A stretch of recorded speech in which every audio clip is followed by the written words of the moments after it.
जय श्री राम। और फिर एक नई वीडियो की शुरुआत करते हुए मैं उम्मीद करती हूँ, आशा करती हूँ कि आप सब स्वस्थ होंगे, अच्छे होंगे और आपकी तैयारी बहुत अच्छी चल रही होगी। ठीक है।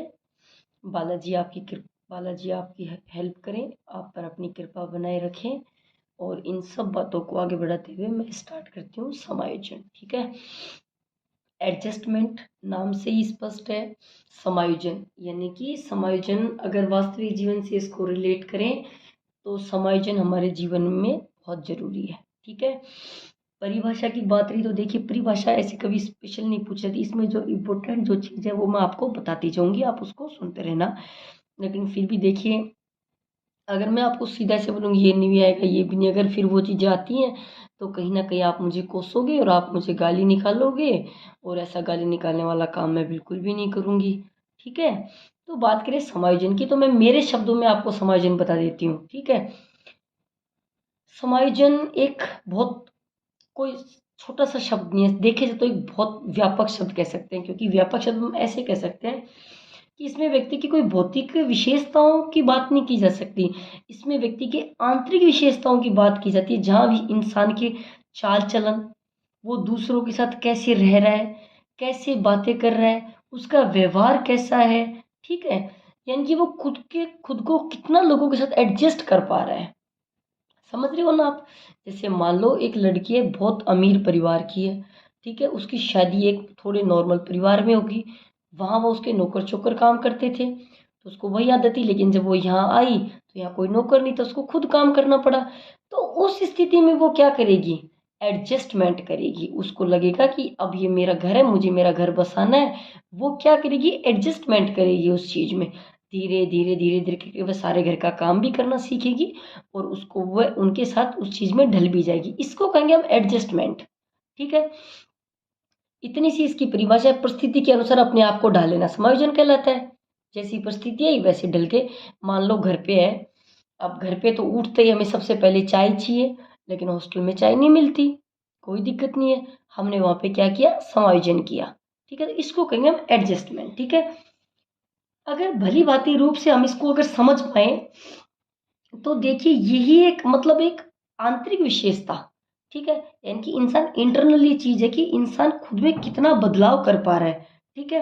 और इस टाइप के बदलाव कि जिससे उसके मानसिक संकट ना आए, उस पर मानसिक द्वंद ना आए, दबाव नहीं आए, चिंता नहीं आए, कुंठा नहीं आए, इन सबको साइड में रखते हुए जब वह समायोजन करता है, एडजस्टमेंट करता है, तो वो कहलाता है समायोजन। ठीक है। परिभाषा स्किनर के अनुसार समायोजन एक अधिगम प्रक्रिया है, और गेट्स समायोजन वह प्रक्रिया है जिसमें प्राणी अपने व्यवहार में परिवर्तन करता है, वह अपने और वातावरण के बीच संतुलन संबंध स्थापित करता है।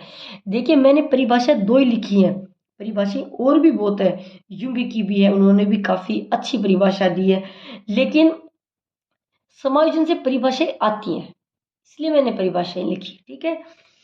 आत्म सिद्धि को प्राप्त करना समायोजन है, हमारे युंग साहब ने कहा है। समायोजन एक प्रक्रिया है, समायोजन निरंतर चलने वाली प्रक्रिया है। तो ये हो गई हमारे समायोजन की बात, ये तो हो गया हमारा समायोजन। अब कुसमायोजन क्या है, कि वातावरण में अपनी आवश्यकताओं की पूर्ति नहीं कर पाता है तो वह क्या हो जाता है, कुसमायोजित। समझ गए ना। कु समायोजित तो वो तब होगी, तब वो आई, उसने देखा कि यहाँ तो काम खुद करना पड़ेगा, वो करने लग गई तो समायोजित। लेकिन अगर वो ही लड़की लड़ाई स्टार्ट कर देती, मैं तो ये नहीं करूँगी, मेरा बैग पैक कर दो, मैं तो मेरे पीहर जाऊंगी, तो कहाँ वो, वहाँ उसने क्या किया, उसने कुसमायोजन किया। क्या किया, कुसमायोजन किया। बिल्कुल टाइम बर्बाद करते हुए सीधे हम बात पे आएंगे, कुसमायोजन के तत्व क्या क्या है। ठीक है। ठीक है। ये होगी बात हमारे कुसमायोजन की। ठीक है। अब इसको देखें तो अलग अलग लोगों ने इसको अलग अलग प्रकार से बताया भी है। ठीक है। समायोजन हमने एक जगह और भी पढ़ा था, शायद याद हो तो, अपने जीन पियाजे में पढ़ा था कि अपने स्कीमा में परिवर्तन लाने को ही समायोजन कहते हैं। अब स्कीमा क्या होता है, जो पुराने संगठित संरचनाएं जो हमारे दिमाग में यादों के रूप में जो संग्रहित पैकेट्स होते हैं उनको हम क्या कहते हैं, स्कीमा। स्कीम्स क्या होते हैं, स्कीम्स एक पैटर्न होता है, जैसे पियाजे के दो शब्द है, स्कीमा और स्कीम्स।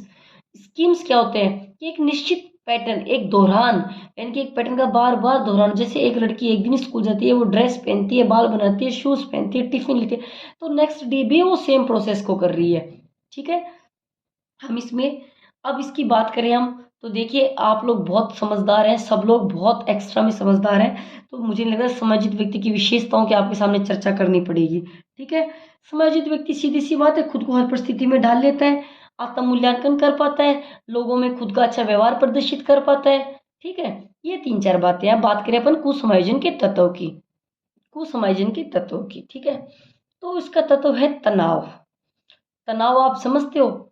आप नॉर्मली अपने जीवन पे लेके देखो, हम नहीं जानते कौन स्किनर है कौन गेट्स है। ठीक है, हम इतना जान रहे कि तनाव, तनाव अपने कब आता है? जब व्यक्ति वातावरण और मांग के अनुरूप कार्य नहीं कर पाता है तो वह तनाव में आ जाता है।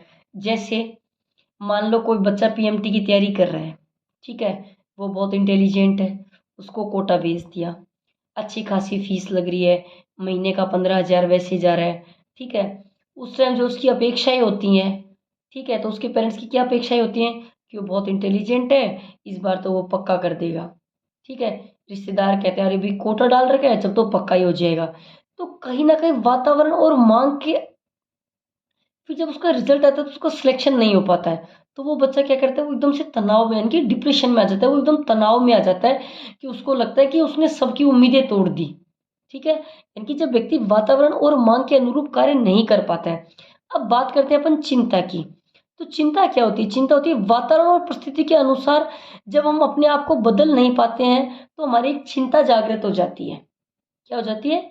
चिंता जागृत हो जाती है। शब्द है, इजी शब्द है, समझाने की मेरे हिसाब से कोई ज़रूरत नहीं है।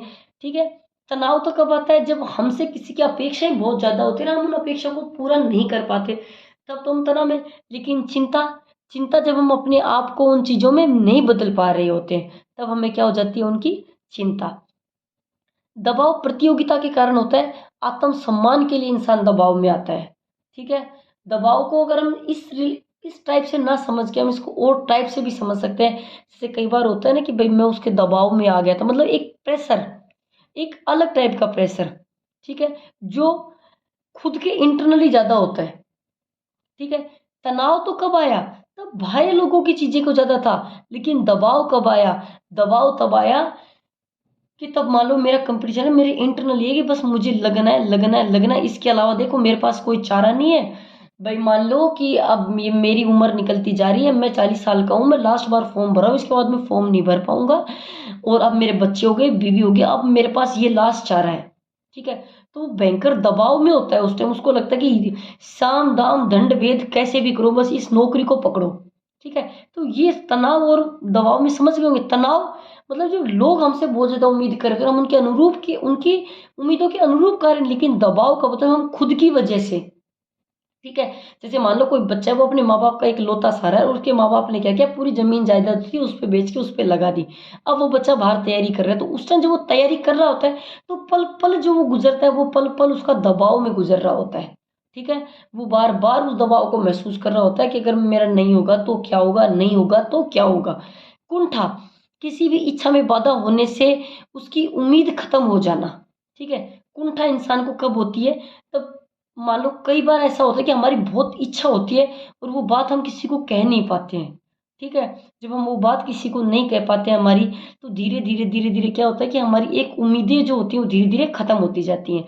ठीक है, तनाव, चिंता, दबाव, कुंठा ढंग से पढ़ लेना, क्योंकि यहाँ से भाई मतलब जो इसका ये जैसे मान लो ऐसे लिख दिया कि जब व्यक्ति वातावरण और मांग के अनुरूप कार्य नहीं कर पाता है तो वह, तो उसमें कौन सा परिवर्तन होता है, समायोजन की कौन सा तत्व होता है? तनाव, चिंता, दबाव या कुंठा? तो उस टाइम आप कौन है? कुंठा मतलब होता है ना कि मैं घुट, कई इंसान होते हैं ना कि मैं घुट गया, फिर उनको वो मनोचिकित्सक के पास ले जाते हैं, वो उनका वो ट्रीटमेंट करते हैं, उससे वो अपनी मन की बात बोलते हैं। ठीक है, वो होती है हमारी कुंठा। अब बात आई हमारे द्वंद की। ठीक है, जब एक ही समय में दो शक्तियां जागृत हो जाती हैं तब व्यक्ति के अंदर द्वंद उत्पन्न हो जाता है। समझ गए आप? जब एक ही समय में दो शक्तियां जागृत हो जाएं तो अंदर क्या उत्पन्न हो जाएगा? द्वंद उत्पन्न हो जाएगा। दो शक्तियों का मतलब आप समझ रहे हो? दो शक्तियों का मतलब ये है कि एक तरफ तो गर्लफ्रेंड है और एक तरफ आईएएस का पेपर है। ठीक है, उसी टाइम तो गर्लफ्रेंड घर से भाग के आके बोल रही मुझसे आज ही शादी कर, इसके बाद मुझे कभी मौका नहीं मिलेगा घर से भागने का। दूसरी बात, उसका आईएएस का पेपर है और लास्ट एज है उसकी, अब उसकी एज निकल जाएगी, अब वो आईएएस का पेपर दे नहीं पाएगा। उस टाइम वो कब, वो किस में होगा? द्वंद में होगा। यानी कि इधर पड़े तो कुंवर, इधर पड़े तो खाई। ठीक है, द्वंद इंपॉर्टेंट है। तनाव, कुंठा, चिंता, दबाव, द्वंद, समझ गए होंगे आप। उसके बाद बात करें हम समायोजन की युक्तियां की। क्वेश्चन वहां से अगर सीधा क्वेश्चन आता है तो वहां से आता है, लेकिन मेन जो क्वेश्चन है वो समायोजन की युक्तियों से आएगा। ठीक है, अब हमारी समायोजन की युक्तियां, तो अस्थायी कवच को साधन के रूप में इस्तेमाल करता है और चिंता और कमियों को दूर करने के लिए हमारी समायोजन जो युक्तियां होती हैं वह काम में आती हैं। समझ गए, यानी कि अस्थायी कवच को साधन के रूप में इस्तेमाल करते हैं। ठीक है, जब हमारी जो चिंताएं होती हैं उनको हम दूर करते हैं तो उनको हम कहते हैं हमारा समायोजन। समायोजन की युक्तियां दो प्रकार की होती है, प्रत्यक्ष और अप्रत्यक्ष। तनाव को कम करने के प्रत्यक्ष उपाय वे होते हैं जिनमें व्यक्ति चेतन रूप से कार्य करता है। समझ रहे, और तनाव को कम करने के तरीके अप्रत्यक्ष रूप से वो होते हैं जिनमें व्यक्ति अचेतन रूप से कार्य कर रहा होता है। ठीक है, अब सबसे पहले हम पढ़ेंगे इसकी अप्रत्यक्ष विधियां। कौन सी विधियां? अप्रत्यक्ष विधियां। सबसे पहली है तर्क संगति, यानी कि झूठे कारण और प्रतिक्रिया देता है। जैसे पेपर पास न होने पर अध्यापक को दोष देना। जैसे अपन बात करें लोमड़ी, अंगूर खट्टे होते हैं। ठीक है, उससे जब अंगूर टूटते नहीं है तो वो कहते हैं कि अंगूर खट्टे हैं। ठीक है, इनकी झूठा कारण प्रतिक्रिया देना। तर्क संगति, यानी कि ऐसे याद कर लो, तर्क संगति मतलब उसकी तो गंदी संगति है। गंदी संगति है तो गंदी संगति में अपन क्या कहते हैं? झूठ बोलते हैं, प्रतिक्रिया देते हैं, हर बात की कोई थोड़ा सा कहते हैं उसका लड़ाई करते रहते हैं। तर्क संगति मतलब भैया उसकी तो तर्क है, एकदम गलत संगति है। दमन, कष्टदायक यादें, विचार या भावना बलपूर्वक अचेतन मन में चली जाती हैं। ठीक है, अब दमन और शमन को एक साथ पढ़िएगा। जब व्यक्ति को इच्छा पूरी नहीं होती है तो वह बलपूर्वक उस इच्छा को बुला देता है। ठीक है, यानी कि कष्टदायक यादें, विचार या भावना बलपूर्वक अचेतन मन में चली जाती हैं। मतलब आप इन दोनों को एक बार एक टाइप से समझो। दमन देखो, जैसे हमारे कोई कष्टदायक बात हुई, ठीक है, दमन की बात कर रहे हैं हम। आप याद कर लो दामिनी मूवी को। दामिनी मूवी कैसी है? कष्टदायक मूवी है। ठीक है, तो हमारी कष्टदायक यादें होगी, विचार या भावना बलपूर्वक अचेतन मन में चली जाती है। मतलब ठीक है कि इसके लिए हमें कुछ प्रयास नहीं करना पड़ता, धीरे धीरे धीरे धीरे ये कि हमारी एक आंतरिक प्रक्रिया में सम्मिलित हो जाती है। ठीक है, अपने आप ही हमारे मन के अंदर चली जाती है ये। ठीक है, जैसे स्वप्न का आना, नींद में बड़बड़ाना, नींद में चलना, लिखने में भूल हो जाना, मतलब हम अपने आप ही इंटरनली उन चीज़ों को करने लग जाते हैं। उसके लिए हमें अलग से कोई एफर्ट्स नहीं लगाने पड़ते। जबकि शमन में क्या होता है कि जब व्यक्ति को इच्छा पूरी नहीं होती है तो वह बलपूर्वक उस इच्छा को बुला देता है। मान लो दूध वाले से तो उसकी लड़ाई हो गई तो वो अपने आप चल छोड़ो, अब जो हुआ उसको छोड़ दे, आगे आगे से ऐसी गलती मत करना। मतलब वो कह के उस चीज को मतलब बाहर से बाहर ही निकाल दे रहा है, लेकिन वहां क्या हो रहा है, वो चीजों को अंदर ले जा रहा है। और जब वो चीजों को इंटरनली ले जाता है तो जो मैंने जो लक्षण बताए हैं, जैसे स्वप्न का आना, नींद में बड़बड़ाना, नींद में चलना, ये सब चीजें उसके साथ होने लग जाती हैं। उसके बाद आती है क्षति और पूर्ति। क्षति मतलब नुकसान हुआ, पूर्ति मतलब पूर्ति हो गई, यानी कि अगर कोई नुकसान हुआ तो उसकी पूर्ति हो गई। शब्द में ही अर्थ समाहित है। क्षति दमन यानी कि कष्टदायक है। दामिनी मूवी कितनी कष्टदायक है, ऐसे याद कर लो। शमन, शमन मतलब शाणु आदमी है, और जो शाणा आदमी होता है वो क्या करता है, ज्यादा लड़ाई नहीं बढ़ाता, वो चीजों को बाहर से बुलाता है। से समन, से शाणा, शाणा आदमी क्या करता है, बाहर से चीजों को बुला देता है। दमन, ठीक है, दमन मतलब दामिनी मूवी, और दामिनी मूवी कितनी कैसी मूवी है, कष्टदायक मूवी है। ठीक है, तर्क संगति यानी कि गंदी संगति है। ठीक है, उसके बाद आई क्षतिपूर्ति। क्षति मतलब कमी होना, पूर्ति मतलब क्षति मतलब नुकसान, और पूर्ति होना यानी कि किसी जो नुकसान हुआ है उसकी पूर्ति करना। इसमें व्यक्ति एक क्षेत्र की कमियां असफलता दूसरे क्षेत्र में पूरी कर लेता है। ठीक है, एक क्षेत्र में जो कमियां हुई है उसको दूसरे क्षेत्र में पूरी कर लेता है। उसके बाद आई आत्मीकरण।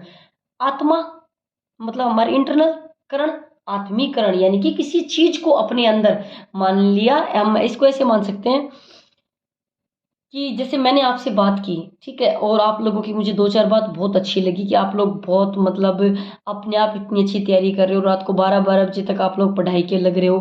तो मान लो उस टाइम मैं नहीं पढ़ती तो मेरे मन में भी होता है कि यार वो सब बच्चे पढ़ते तो अपन को भी पढ़ना चाहिए। मैंने कहीं ना कहीं उन चीज़ों को आत्मीकरण यानी कि अपने व्यक्तित्व में डालने का प्रयास किया है मैंने इन चीज़ों को। ठीक है।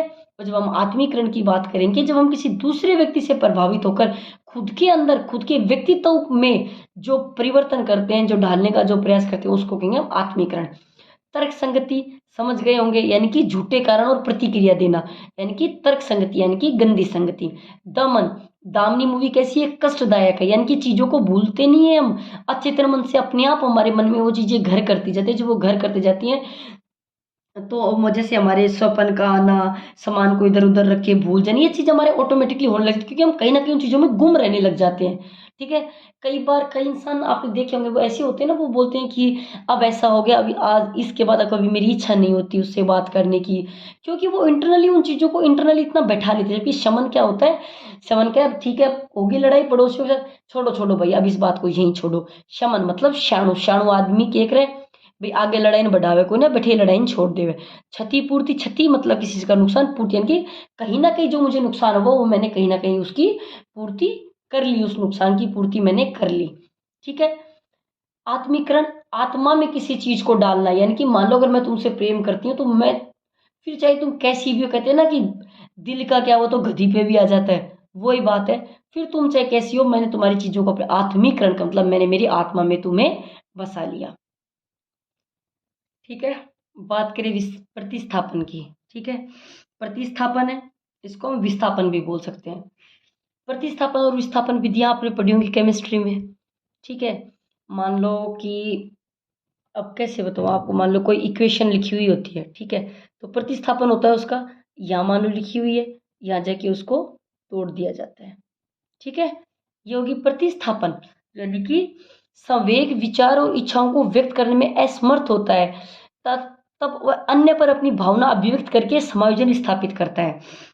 यानी कि मान लो कि मैं ऑफिस गई और मुझे वहां पे आज बहुत तेज डांट पड़ी। ठीक है। उस टाइम जो मेरा गुस्से का लेवल होगा, भाई सीधी सी बात है, ऑफिस वालों के सामने कोई डांटेगा तो गुस्सा तो आएगा, लेकिन मैं मजबूर हूँ, कहीं ना कहीं इतनी लाचार हूँ कि मैं वापस उन सर को कुछ कह नहीं पा रही हूँ। तो घर आते ही मैं क्या करूंगी, मान लो मुझे डांटा, घर आते या तो मैं मेरे बच्चों को पीटूंगी या तो मैं मेरे आदमी के साथ लड़ूंगी, मतलब कुछ तो करूंगी, कहीं ना कहीं तो उस गुस्से को मैं छोड़ूंगी किसी ना किसी पे तो, या फिर रास्ते में सब्जी ली तो सब्जी वाले के साथ भिड़ लूंगी। समझ गए। उसके बाद आया हमारा प्रतिगमन, यानी कि तनाव के समय में उससे बचने के लिए पास्ट में चले जाना। समझ गए। जैसे एक बच्चे की तरह प्रतिक्रिया करना। ठीक है। अंत्यक्षेपण, वातावरण के गुणों को अपने व्यक्तित्व में सम्मिलित कर लेना। अंत्य और क्षेपण। उदात्तीकरण, अनैतिक इच्छाओं प्रेरणाओं की संतुष्टि समाज के स्वीकृत उद्देश्यों के अनुसार करता है। उदात्तीकरण, अनैतिक इच्छा और प्रेरणाओं की संतुष्टि समाज के स्वीकृत उद्देश्यों के अनुसार करता है। यानी कि मान लो कोई बच्चा है, ठीक है, अब वो बच्चा अपने व्यक्तित्व के भाई गुणों को अपना लिया उसने। ठीक है। इसको अपन अगर छोटी सी भाषा में समझे कि, वैसे तो देखो इसमें से कोई ऐसी वो है नहीं, लेकिन फिर भी इसे अब मैं कैसे समझूं, अनैतिक इच्छाएं प्रेरणाओं की संतुष्टि समाज के स्वीकृत, यानी कि जैसी भी उसकी इच्छा होती है वो समाज के हिसाब से खुद को ढाल लेता है। ठीक है। ये इसकी है। प्रत्यक्ष विधियां, वो तो थी अप्रत्यक्ष, प्रत्यक्ष विधियां भी याद कर लेना, क्योंकि अप्रत्यक्ष विधि से तो इनडायरेक्ट पर्सन आता है, मान लो आपको उदाहरण दे दिया फिर पूछेगा कि उसने कौन सी विधि वो की है। लेकिन प्रत्यक्ष विधि कौन कौन सी होती है, मार्ग बदल लेना, सबसे पहले कौन सा होता है, मार्ग बदल लेना, यानी कि बार बार एक रास्ते पे चलते चलते हमें असफलता मिल रही है। मान लो कि मैं 5 साल से तैयारी कर रही हूँ और मुझे बार बार असफलता मिल रही है, तो कहीं ना कहीं मुझे उस मार्ग को, या तो मुझे उस लाइन को छोड़ देना चाहिए। मान लो मैं टीचर लाइन में, तो मुझे टीचर लाइन को छोड़ देना चाहिए। अगर मैं टीचर लाइन को भी नहीं छोड़ू तो मैं जो तैयारी कर रही हूँ, मुझे मेरे तैयारी का मतलब तैयारी का जो रास्ता है वह परिवर्तन कर लेना चाहिए। मान लो अगर मैं मॉक टेस्ट नहीं निकालती, मुझे मॉक टेस्ट देने चाहिए, बाधाओं का समाधान करना चाहिए। बाधाओं का समाधान मतलब है कि जब हम पढ़ेंगे तो हम टेस्ट निकालेंगे, तो टेस्ट निकालेंगे तो हमारे समझ में आएगा कि ये टॉपिक मैंने नहीं करवाया, ये टॉपिक मैंने नहीं कराया, मुझे इन टॉपिकों को क्लियर करना है। तो मैं क्या करूँ, मेरी बाधाओं का समाधान करूंगी, उसके बाद तर्क एवं विश्लेषण, और उसके बाद मैं मेरे उद्देश्य प्रतिस्थापन की ओर जाऊंगी। ठीक है। अगर अपन सरसरी तौर पे बात करें एक बार तो इन, ठीक है।